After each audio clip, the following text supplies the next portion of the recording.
بسم اللہ الرحمن الرحیم۔ السلام علیکم، میں ہوں راشد خان، آپ دیکھ رہے ہیں میرا یوٹیوب چینل پیراڈائز کشمیر 47۔ امید کرتا ہوں تمام ناظرین اللہ کے فضل و کرم سے ٹھیک ٹھاک ہوں گے۔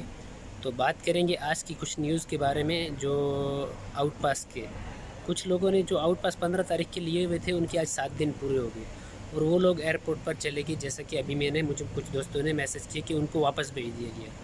تو آپ تمام دوستوں سے یہ میری گزارش ہے کہ جو نوٹیفیکیشن جاری ہوا، جو پی ڈی ایف فائل جاری ہوئی، جو notification ministry of manpower سے جاری ہوا، اس میں واضح منشن کیا ہوا ہے کہ آپ کو ان ورکنگ ڈیز 7 ورکنگ ڈیز مطلب 7 وہ دن جس میں کام کرتے اور فرائیڈے اور سیٹرڈے یہ نہیں ہے اس میں۔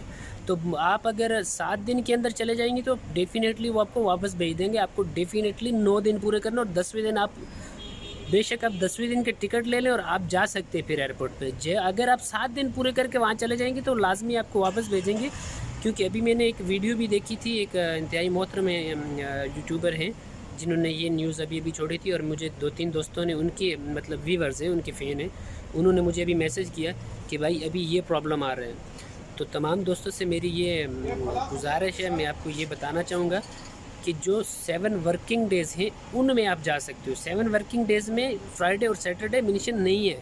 آپ اگر 7 ڈے آج چلے جائیں گے تو ڈیفینیٹلی وہ آپ کو واپس بھیجیں گے۔ ابھی آپ کو ایمبیسی جانے کی ضرورت نہیں ہے، آپ آلریڈی رجسٹرڈ ہو چکی ہو۔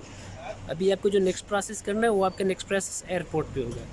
تو انشاءاللہ اس کے علاوہ بھی کوئی اپڈیٹس آتی ہے تو آپ کے ساتھ شیئر کریں گے انشاءاللہ۔ اگر آپ نے میرا چینل سبسکرائب نہیں کیا تو سبسکرائب کریں، اور ہاں ویڈیو کو ضرور لائک کیا کریں، اور انشاءاللہ ملتے ہیں نیکسٹ ویڈیو میں۔ تب تک کے لیے دیجیے اجازت، اللہ نے